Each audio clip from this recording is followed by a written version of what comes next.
Bem-vindos, amigas e amigas, mais uma vez aqui no nosso canal Transparência Condominial. Dicas sobre gestão aí toda segunda-feira, meio-dia. Pílulas aí de conhecimento para os condomínios. Hoje nós vamos falar de um tema que está dando bastante o que falar e bastante problema nos empreendimentos, que é o preenchimento da FD-REINF. Tem que ficar atento aí a alguns procedimentos, alguns detalhes. Fiquem com a gente que a gente vai explicar isso aí tudo para vocês. Roda a vinheta aí, produção.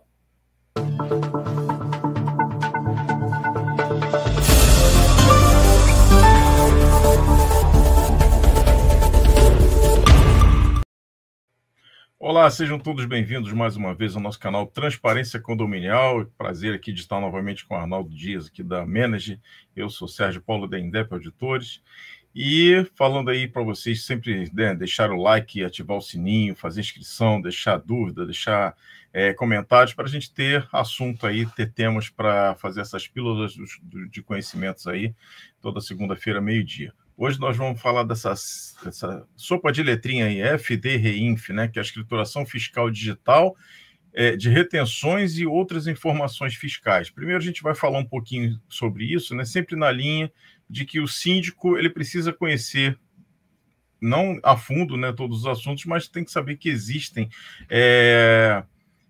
todos os assuntos, né, todas as nuances aí que podem ter algum risco na gestão dele. Então, a FD-REINF é um desses instrumentos aí que o síndico precisa pelo menos saber o que é. Ele vai ter assessoria da administradora ou de um contador para fazer, mas ele precisa saber o que é até para poder questionar, né, se o serviço está sendo prestado a contento.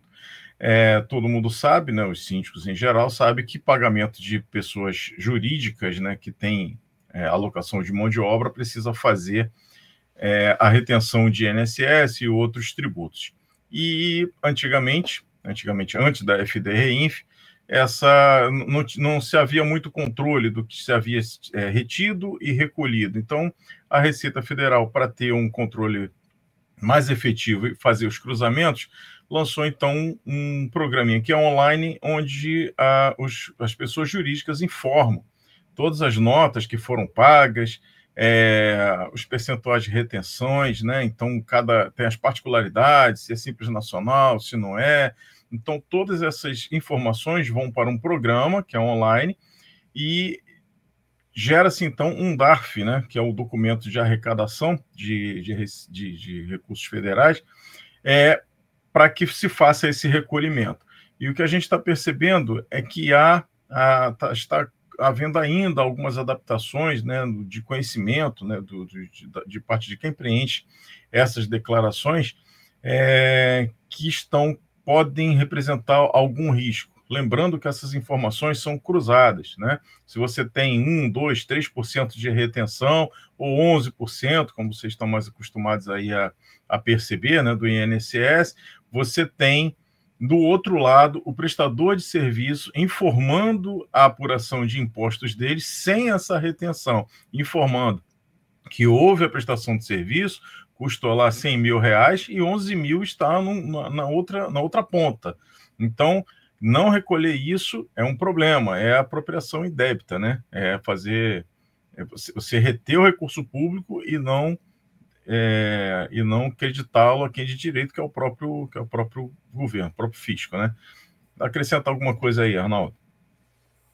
É isso aí, professor Sérgio. Deixar claro, né, que a FD-REINF é mais uma ferramenta, né, do governo federal aí para estar fiscalizando as contribuições aí, as arrecadações, e novamente passa para o contribuinte aí essa responsabilidade de estar prestando as informações de forma adequada, né, de ser também um fiscalizador dessas arrecadações. E aí a legislação federal dos impostos já é complexa, e o próprio preenchimento dessa ferramenta, do uso dela pelo condomínio, pela administradora, também tem uma complexidade grande. Então, tem todo o manual ali que você precisa utilizar os códigos corretos, né? Além de estar sabendo quais são os percentuais corretos, você precisa utilizar os códigos corretos, preencher com as informações corretas e obrigatórias aí das empresas, tanto as que prestam serviço quanto do próprio tomador de serviço. E muitas dessas vezes a gente acaba pegando alguns erros que podem acarretar em prejuízos para o condomínio. Então, é importante que se faça a revisão, né? Até através da auditoria, como é o que a gente realiza aqui. E aí, trazendo alguns exemplos para o pessoal do que pode acontecer, o professor Sérgio estava falando essa questão da alíquota de recolhimento, né? Então, a gente verificou em algum dos trabalhos aí, o professor Sérgio trouxe esse exemplo, da questão aí da empresa precisar fazer um recolhimento aí de de desoneração e acabou fazendo um código diferente, de enquadramento diferente e recolhendo um valor menor. Então, isso aí gerou um passivo para o empreendimento e agora ele está tendo que resolver.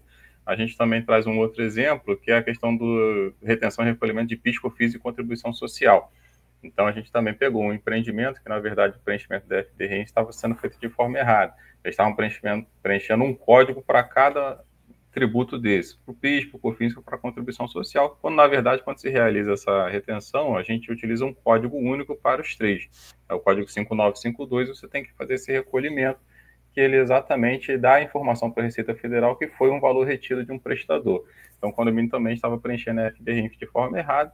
Nesse caso, bastou fazer a retificação da declaração. Mas se isso não é observado, né, lá na frente fica mais difícil de você fazer essa correção. O condomínio pode acabar tendo algum tipo de prejuízo, pagando encargos, né, ou ficar uma pendência de um síndico de uma gestão anterior para a próxima gestão. Então, pessoal, é importante que fiquem de olho no correto preenchimento, é importante a revisão, né, como o professor Sérgio falou, o síndico tem um conhecimento geral, a administradora normalmente fica com essa obrigação, mas todos nós somos sujeitos a falhas e a revisão é bastante saudável. É isso, professor, que eu queria deixar o recado aí para o pessoal. Mais alguma coisa para acrescentar? Lembrando só que declarações aí, a exemplo que você deu aí de fazer DAF, 3 DAFs ao invés de 1, né, são consideradas incorreções, ou então erro de valores, erro de código, estão sujeitos a multa de pelo menos R$500. Então, além disso tudo, além de você ter que fazer possivelmente recálculos, você ainda tem algumas multas aí, está sujeito aí a algumas multas. Então, é sempre bom evitar multas, lembrando que multa nunca está prevista na previsão orçamentária. Então, se tiver multa, vai sair aí do caixa do condomínio, vai faltar em algum lugar. Era esse o nosso recado de hoje. Um bom feriado a todos, bom meio de feriado a todos, né? E até a próxima. Isso aí, pessoal. Boa semana. Obrigado mais uma vez. Um abraço.